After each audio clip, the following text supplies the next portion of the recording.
네, 오늘 화요새벽에 오신 여러분들 주님의 이름으로 환영합니다. 우리 지난 시간에는 사무엘상 5장을 통해서 하나님의 일하심에 대해 함께 살펴봤었습니다. 블레셋 사람들은 하나님의 언약궤를 자신의 승리의 전리품으로 생각했습니다.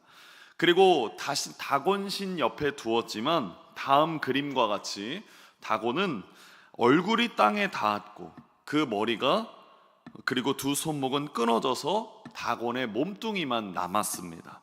그래서 이 다음 자막처럼 이렇게 다곤의 머리가 부러졌다라는 것은 지성을 잃었다라는 의미가 있고, 다곤의 손목이 잘렸다라는 것은 행동할 능력을 잃었다라는 의미를 함께 살펴봤었습니다. 하나님을 이겼다라는 그 오만한 생각을 하나님이 블레셋의 모든 생각을 뒤집어 놓으셨던 것입니다. 여러분 보십시오. 하나님은 이런 힘겨루기 없이 그리고 조용하게 승리하는 방법을 보여주셨습니다. 이스라엘 백성들은 하나님이 자신들을 떠났다라고 생각했지만 하나님은 적진 한가운데서 하나님이 일하시고 계심을 보여주고 계셨던 부분입니다.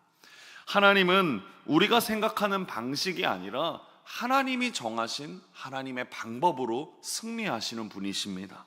이번 한 주도 하나님의 일하심을 우리의 삶 속에서 발견하기를 주님의 이름으로 축복합니다. 여러분, 오늘 우리가 함께 나눌 말씀은 바로 이 블레셋 사람들이 하나님의 법궤를 돌려보내는 과정을 다루고 있습니다. 여러분 1절 말씀 우리 같이 함께 합독하겠습니다. 여호와의 궤가 블레셋 사람들의 지방에 있은지. 여러분, 이 본문 속에 오늘 우리가 보는 개역개정에는 7달이라는 단어가 뒤에 있지만 히브리어 원어로 보면 7달이다 라고 하면서 제일 맨 앞 문장에 단어로 들어가 있습니다. 이 7달, 다음 자막을 보시면 7이라는 숫자는 이 자막처럼 성경에서 완전함의 숫자입니다. 그러니까 하나님의 손이 블레셋을 치신 그 7달, 7개월이라는 숫자는 그들이 하나님의 주권에 완전히 굴복되었음을 보여주는 단어이고 완결의 문장이라는 것입니다. 그들은 하나님의 궤가 자신들에게 엄청난 재앙을 가져왔다라고 생각했습니다. 그리고 그 생각을 넘어서 이제는 이 하나님의 법궤를 어떻게 하면 안전하게 보낼 수 있을까를 고민하게 됩니다. 2절 말씀 우리 같이 함께 합독하겠습니다. 블레셋 사람들이 제사장들과 복술자들을 불러서 이르되 우리가 여호와의 궤를 어떻게 할까? 그것을 어떻게 그 있던 곳으로 보낼 것인지 우리에게 가르치라. 그들은 제일 먼저 이방 제사장들과 복술자, 우리 지금으로 말하면 점술가, 그들을 불러서 묻습니다. 이 블레셋에도 여러 신들을 모시고 있다 보니 하나님의 언약궤를 어떻게 하면 우리가 정중하게 돌려보낼 수 있을까? 그것을 물어보고 있는 것입니다. 이들은 그저 돌려보내는 것이 아니라 종교적으로 안전한 방법을 위해서 제사장들과 복술자들을 불러서 물어본 것입니다. 그리고 그들이 두 가지 방법을 제안합니다. 우리 3절 말씀 함께 합독하겠습니다. 그들이 이르되 거저 보내지 말고 병도 낫고 그의 손을 너희에게서 옮기지 아니하는 이유도 알리라 하니. 첫 번째 방법이 무엇이냐? 속건제를 드려야 된다라는 방법을 알려줍니다. 그러면 이 속건제가 무엇일까? 우리 다음 자막과 그림을 보시면 여러분, 속건제는 주로 재산상의 손실 혹은 특정한 죄를 지었을 때 그에 대한 합당한 배상과 보상을 의미합니다. 즉, 이 블레셋 사람들이 생각하기에 우리가 하나님의 법궤를 빼앗아 가지고 왔으니 하나님에 대한 모욕, 하나님에 대한 죄를 범했으니 그에 대한 배상과 보상을 해야 된다라고 생각했던 것입니다.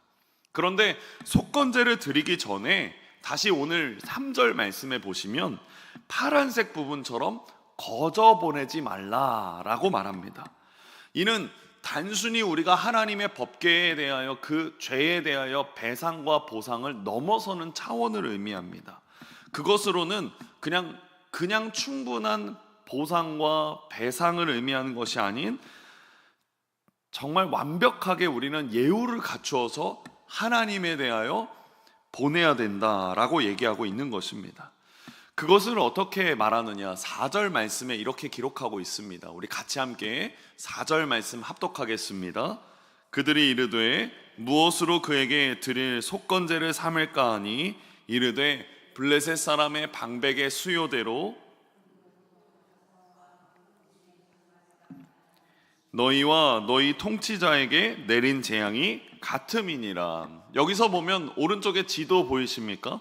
여기 지도처럼 가사, 아스글론, 아스돗, 에그론, 가드, 여기는 5 주요 방백, 오늘날로 이야기하면 도시에 해당되는 것입니다. 복술자와 제사장들은 이 5 방백의 대표성을 상징하는 의미로 그 5 성읍이 겪었던, 하나님의 법궤로 인하여 겪었던 독종과 쥐의 형상을 만들어서 바쳐야 된다라고 생각했습니다. 그러면 이 재앙의 형상의 이미지는 무엇일까? 구글에 이렇게 검색해 보니까 다음과 같습니다. 먼저 이 금독종, 독한 종기 재앙, 이 재앙은 그들에게 가장 큰 고통을 주었습니다. 그렇기 때문에 그 재앙을 형상화한 금독종을 5개 만들어서 바쳐라 라는 것은 자신들이 겪은 그 고통이 하나님의 징벌임을 인정하는 상징적인 행동입니다. 그리고 앞서서 5장에서 쥐떼가 땅을 황폐하게 만들었다라는 언급은 없습니다. 그렇지만 이 악한 종기에 전염을 시켰던 원인이 쥐에 있다라고 생각했기 때문에 이를 형상화해서 만든 것입니다. 금독종과 금쥐를 보내는 것, 비록 우상을 섬기는 이방인들이었지만 그들은 하나님을 향한 경외감을 조금이나마 보여주고 있는 것입니다. 그래서 이 첫 번째 속건제에 대한 방법을 말하고 나서 2번째 방법을 말합니다. 우리 7절 말씀 함께 합독하겠습니다. 그러므로 새 수레를 하나 만들고 멍에를 메어보지 아니한 젖나는 소 2마리를 끌어다가 수레를 메우고 그 송아지들은 떼어 집으로 돌려보내고. 이 2번째 방법이 무엇이냐? 이들은 새 수레와 멍에를 한 번도 메어보지 아니한 젖나는 암소 2마리를 준비하라고 말합니다. 여러분, 사실 오늘 말씀을 준비하면서 가장 핵심은 여기 있다라고 생각했습니다. 여러분, 다음 사진을 보십시오. 왜 굳이 새 수레였을까? 왜 굳이 멍에를 메어보지 아니한 2마리의 암소였을까라는 것입니다. 저는 오늘 말씀에서 우리가 주목해야 되는 것은 이 새 수레와 멍에를 메어보지 않은 암소의 의미입니다. 블레셋 사람들은 하나님의 법궤를 일반적인 방법으로 보내지 않았습니다. 그들은 아무도 사용하지 않았던 수레를 먼저 준비했습니다. 다음 자막처럼 새 수레는 단순히 깨끗한 수레를 의미하는 것을 넘어서서 아직 사용한 적이 한 번도 없었던, 오직 이 목적, 하나님의 궤를 운반하기 위한 목적으로 특별하게 제작된 수레를 의미합니다. 그러면 이게 무엇일까? 당시 사람들은 거룩한 물건을 옮길 때 이전에 한 번도 사용하지 않았던 깨끗한 기구를 만들어서 예우를 갖추었습니다. 여기서 이들은 어떤 예우를 갖춘 겁니까? 하나님의 살아계심을 인정하는 예우를 이들이 갖추었다라는 것입니다. 하나님에 대한 자신들의 최대한의 예우를 갖춘 모습을 보여주고 있는 것입니다. 마찬가지로 다음 자막처럼 멍에를 메어보지 않은 그 젖나는 암소는 중요한 의미가 있습니다. 멍에를 메어보지 않았다라는 것은 아직 길들여지지 않았다라는 것이고, 세상의 힘에 굴복하지 않은 순수한 상태를 상징합니다. 또 젖나는 암소로서 어미의 본성을 이겨내는 그런 강한 본능을 이겨내야 되는 사명을 그가 가지고 있는 것입니다. 그들의 본능을 거스른다, 자연의 이치에서 그리고 모성애의 법칙에서 굉장히 어긋나는 그리고 굉장히 어려운 일이었습니다. 9절 말씀에 이렇게 말합니다. 우리 같이 한번 읽어보겠습니다. 보고 있다가 만일 괴가 그 본 지역길로 올라가서 벳세메스로 가면 이 큰 재앙은 그가 우리에게 내린 것이요 그렇지 아니하면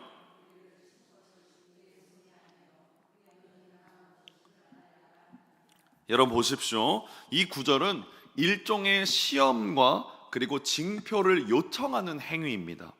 블레셋 사람들은 자신들에게 내려진 이 재앙에 대하여서 최종적인 답안을 얻고 싶었습니다.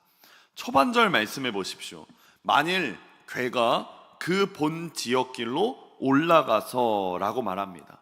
이 노란색으로 표시된 본 지역길, 이것은 그 자체의 길이라는 의미를 가지고 있고 다른 길로 새지 않고 곧바로 목적지인 이스라엘 땅으로 가야 되는 것입니다. 파란색 이 표시된 부분에 보시면 그곳이 어디냐라고 기록되어 있습니다. 벳세메스. 이 지도를 보시면 벳세메스는 블레셋 지역에서 가장 가까운 이스라엘의 성읍이었습니다. 이 소들이 아무런 길잡이의 유도도 없이 오직 송아지를 향한 그 본능도 거슬러서 벳세메스로 곧장 향한다면 이는 인위적인 개입이나 하나님의 자연현상이 아니라 하나님의 손길이라는 분명한 확신을 이들이 얻고자 했던 것입니다. 그래서 9절 중반절에 보시면 노란색 부분과 파란색 부분 다시 한번 읽어보겠습니다. 이 큰 재앙은 그가 우리에게 내린 것이요 그렇지 아니하면 우리를 친 것이 그의 손이 아니요 우연히 당한 것인 줄 알리라 하니라. 이 송아지들이 곧장 벳세메스로 향하면 사람의 개입이 아니라 자연 현상도 아니라 하나님의 손길이다, 하나님이 우리에게 하신 것이다 라는 확신을 가지려고 한 것입니다. 여러분 블레셋 사람들은 이 사건을 통해서 여호와 하나님의 존재와 그분의 권능을 인정하게 됩니다. 파란색 부분을 다시 보시면 반대로 만약 이 암소들이 새끼들에게 돌아가거나 길을 잃고 다른 방향으로 간다거나 한다면 지금까지 자신들의 이 재앙은 우연일 것이다 라고 말하고 있는 것입니다.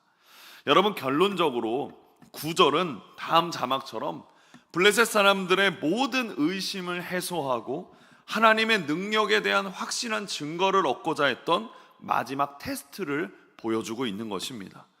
그들은 자신들의 모든 논리와 경험을 그 모든 것을 뛰어넘는 기적적인 결과를 통해서 이스라엘의 하나님이 진정으로 살아계시는 분임을 확실하게 인정하려고 했던 것입니다. 여러분 이 9절 전에 하나님의 거룩함만을 인정했다면 이제는 그 능력을 시험하는 순간이 찾아온 것입니다. 그 시험의 결과 우리 12절 말씀 같이 한번 읽어보겠습니다. 암소가 벳세메스 길로 바로 행하여 대로로 가며 블레셋 방백들은 벳세메스 경계선까지 따라가니라. 이 두 암소가 어떻게 했습니까?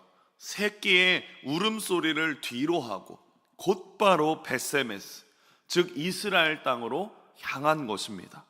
좌로나 우로나 치우치지 아니하고 오직 하나님의 뜻을 향하여 나아갔다라는 것입니다. 이것은 세상의 이치와 본능을 뛰어넘는 오직 하나님의 능력과 인도하심에 따른 결과였습니다.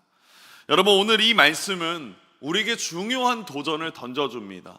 이 자막처럼 우리의 삶은 지금 어떤 수레에 실려 있습니까? 세상의 짐과 세상의 욕망으로 가득 찬 수레입니까? 아니면 하나님의 뜻을 따르기 위한 새 수레입니까? 지금까지의 습관 그리고 욕심, 세상적인 가치관 모두 내려놓고 오직 하나님의 뜻만을 담는 그릇이 되기를, 그런 수레가 되기를 소망합니다. 또한 자막처럼요, 우리는 전나는 암소처럼, 벳세메스 암소처럼 본능과 감정을 거슬러서 주님의 말씀에 순종하며 나아가야 합니다. 여러분, 쉽게 말해서 우리가 우리의 삶을 살아가는 그 신앙생활은 우리가 운전하는 차를 떠올려 보면 쉽습니다. 핸들은 내 손에 있지만 GPS, 내비게이션의 목적지는 하나님이 설정해 주셨습니다. 세상의 길은 복잡하고 그리고 유혹이 많습니다. 여기 가면 더 빠르다, 저기로 가면 더 많은 것을 얻을 수 있다. 그렇게 우리의 그 길을 유혹합니다.